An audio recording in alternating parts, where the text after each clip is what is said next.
ध्यान साधना कैसे करें। Welcome to my YouTube channel Gyan Sagar में आपका स्वागत है। ऐसे ही वीडियो के लिए हमारे चैनल को सब्सक्राइब करें, लाइक करें, शेयर करें ज़्यादा से ज़्यादा। ध्यान साधना एक ऐसा साधन है जो हमारे चित्त को शांत रखने, तनाव को कम करने और सद्गुणों को विकसित करने में सहायक होता है।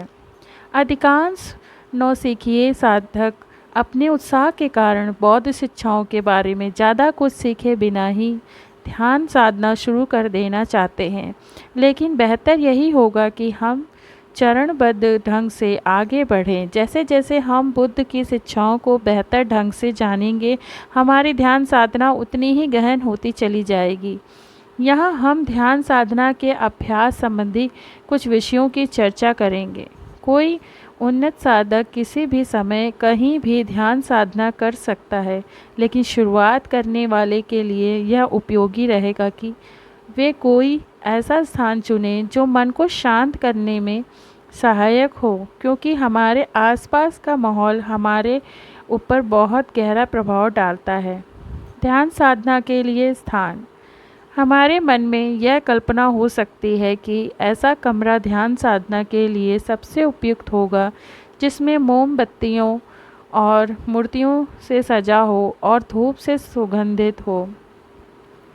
और यदि आप ऐसा चाहें तो इसमें कोई बुराई नहीं है। सौभाग्य से इतना तामझाम आवश्यक नहीं होता है। हाँ, कमरा साफ सुथरा अवश्य होना चाहिए। ध्यान साधना की शुरुआत करने वाले के लिए शांत वातावरण भी बहुत मददगार होता है।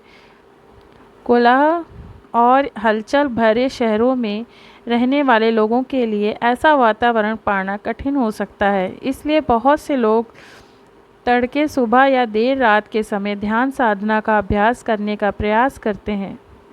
अंततः एक ऐसी स्थिति आएगी कि आप शोर से परेशान नहीं होंगे, लेकिन शुरुआत में यह अस्थिरता का एक बड़ा कारण बन सकता है। संगीत और ध्यान साधना। बौद्ध धर्म में संगीत की सहायता से ध्यान साधना करने को उचित नहीं माना जाता है, क्योंकि इसका अर्थ होगा कि आप शांत चित्तता के लिए किसी बाहरी सहारे पर निर्भर हैं। हम तो शांति को भीतर से उत्पन्न करना चाहते हैं। ध्यान साधना की मुद्रा। सबसे महत्वपूर्ण बात यह है कि आप आरामदेह मुद्रा में बैठे, जहां पीठ सीधी हो और कंधे, गर्दन और चेहरे की मांसपेशियों में कोई खिंचाव ना हो। यदि आपको कुर्सी पर बैठना अधिक आरामदेह लगता है तो इसमें कोई हर्ज नहीं है। ध्यान साधना यातना जैसी नहीं लगनी चाहिए। कुछ प्रकार की जैन ध्यान साधना में साधक को बिल्कुल भी हिलना डुलना नहीं होता है। दूसरे प्रकार की ध्यान साधनाओं में यदि आप अपनी टांगों को हिलाना डुलाना चाहें तो यह कोई बड़ी समस्या नहीं है। ध्यान साधना की अवधि। शुरुआत में बहुत थोड़े समय के लिए ध्यान लगाने की सलाह दी जाती है।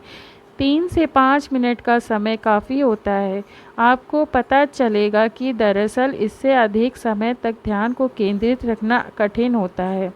थोड़े समय के लिए ध्यान को केंद्रित रखना कहीं अधिक उपयोगी होगा, बजाय इसके कि हम अधिक लंबे समय तक ध्यान लगाने का प्रयत्न करें और हमारा चित्त कल्पना लोक में भटकता रहे या हम सो ही जाएं।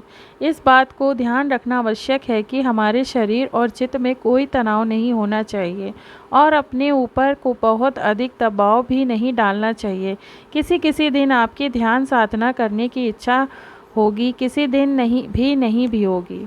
हमारी प्रगति कभी सीधी रेखा के रूप में नहीं होती है, इसलिए यदि एक दिन हमें बहुत अच्छा लगेगा तो हो सकता है कि अगले दिन उतना अच्छा ना लगे। कुछ सालों की सतत साधन के बाद हम पाएंगे कि सामान्य दृष्टि से हमारी साधना के अभ्यास में सुधार हो रहा है। ध्यान साधना कितनी बार करें। ध्यान साधना को जारी रखना महत्वपूर्ण होता है। सबसे अच्छा तो यही है कि हम एक बार में कुछ मिनट का ध्यान साधना से शुरू करके हर दिन ध्यान साधना करते रहें। पहले कुछ मिनट के बाद हम कुछ समय के लिए अवकाश ले सकते हैं और उसके बाद फिर ध्यान साधना शुरू कर सकते हैं। इस तरह से अभ्यास करना 1 घंटे भर तक बैठकर अपने आप को यत्न देने से बेहतर है। श्वास पर ध्यान केंद्रित करना। अधिकांश लोग शांतिपूर्वक बैठकर श्वास पर ध्यान केंद्रित करने के रूप में ध्यान साधना की शुरुआत करते हैं। तनाव होने पर चित्त को शांत करने के लिए यह अभ्यास बहुत उपयोगी है। नाक के सामान्य रूप से सांस ले, ना बहुत तेज और ना ही बहुत धीरे, ना बहुत गहरा और ना ही बहुत उथला। दो में से किसी एक स्थान पर श्वास पर ध्यान केंद्रित करें। यदि आपको नींद आ रही है तो अपनी ऊर्जा को बढ़ाने के लिए नाक के अंदर या उसमें बाहर जाती श्वास पर, यदि हमारा चित्त भटक रहा हो तो अपने आप को स्थिरता करने के लिए पेट के फैलने और सिकुड़ने के अनुभव पर 10-10 बार श्वास को अंदर लेने और बाहर छोड़ने के चक्रों की गिनती करते हुए जागरूकता के साथ श्वास में जब चित्त भटकने लगे तो उसके ध्यान की सावधानी से श्वास पर वापस लाएं। इस अभ्यास में हम अपने चित्त को निष्क्रिय नहीं कर देते हैं। असली काम यह होता है कि जैसे हमारा ध्यान भटकने लगे हम यथाशीघ्र उस स्थिति को वापस ले आएं, और यदि हमें ऐसा लगे कि सुस्त होने लगे, नींद आने लगे, तो हमें अपने आप को जगा लें। यह कोई आसान काम नहीं है। हमें अपनी शीलता को मानसिकता भटकने का अभ्यास भी नहीं होता, विशेष तौर पर जब ऐसा किसी अशांतकारी मनोभाव के प्रभाव के कारण होता है, जैसे जब हम किसी ऐसे व्यक्ति के बारे में सोच रहे हों जिससे हमें नाराज़ हों, लेकिन श्वास तो हमेशा चलती रहती है। यह एक ऐसी सतत क्रिया है जिस पर हम अपने ध्यान को हमेशा वापस लाकर केंद्रित कर सकते हैं। श्वास पर ध्यान केंद्रित करने से होने वाले लाभ। तनाव से मुक्ति के अलावा श्वास पर ध्यान केंद्रित करने के कई दूसरे लाभ भी हैं। यदि आप अपने ही ख्यालों में खोए रहने वाले व्यक्ति हैं तो श्वास पर ध्यान केंद्रित करने से आपको अपने चित्त को स्थिर रखने में सहायता मिलेगी। श्वास पर ध्यान साधना को उपयोगी कुछ अस्पतालों, विशेष तौर पर अमेरिकी अस्पतालों में पीड़ा को नियंत्रण करने के लिए भी किया जाता है।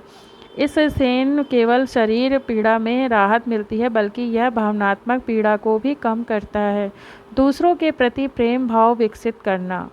एक बार जब हम श्वास पर ध्यान केंद्रित करके अपने चित्त को शांत कर लेते हैं तो फिर हम अपने चित्त की इस उदार और सजग अवस्था का उपयोग दूसरे के प्रति प्रेम भाव विकसित करने के लिए कर सकते हैं। शुरुआत में ऐसा नहीं है कि हम सिर्फ यह सोच कि अब मुझ सभी से प्रेम है, और असल में वैसा अनुभव होना शुरू हो जाएगा।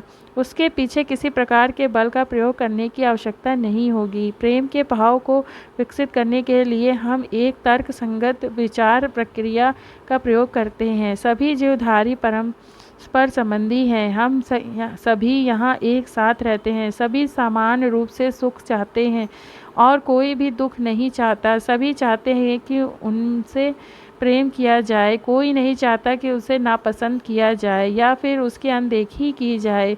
मैं और बाकी सभी जीव एक जैसे ही हैं। चूँकि हम सभी परस्पर संबंधी हैं, हम कामना करते हैं सभी सुखी हों और सभी को सुख के साधनों की प्राप्ति हो। यदि सभी सुखी हों और किसी को कोई दुख ना हो तो कितना अच्छा हो। हम यह विचार करते हैं और अपने हृदय से सभी दिशाओं में चमकने वाले सूर्य की तरह एक स्नेहमय पीले प्रकाश के फैलने की कल्पना करते हैं जिसमें सभी के लिए प्रेम का भाव होता है। यदि हमारा ध्यान भटकने लगे तो हम उसे वापस इस भावना पर केंद्रित करते हैं कि सभी सुखी हों। दैनिक जीवन में ध्यान साधना की उपयोगिता। यदि हम इस प्रकार की साधनाओं को अभ्यास करें तो हम ऐसे साधक विकसित कर सकते हैं जिनका उपयोग हम अपने दैनिक जीवन में कर सकते हैं। इसका अंतिम उद्देश्य दिन भर के लिए श्वास पर ध्यान केंद्रित की क्षमता विकसित करना भर नहीं है, बल्कि इसके माध्यम से हासिल की गई योग्यताओं को अपनी इच्छाओं और आवश्यकताओं के अनुसार केंद्रित बने रहने के लिए उपयोग करना है। यदि हम किसी व्यक्ति से बात कर रहे हैं और उस समय केवल यही सोच रहे हैं कि यह व्यक्ति कब चुप होगा, तो उस समय हमारी ध्यान साधना हमें यह समझ पाने में सहायक होगी कि यह व्यक्ति भी एक इंसान है और मेरी तरह यह भी चाहता है कि दूसरे लोग इसे पसंद करें और इसकी बात को सुनें। इस प्रकार ध्यान साधना हमारे व्यक्तिगत जीवन में और दूसरे के साथ हमारे मेल जोल की स्थितियों में उपयोगी साबित हो सकती है। धन्यवाद। ऐसी ही कहानियों के लिए हमारे चैनल को लाइक करें, सब्सक्राइब करें और शेयर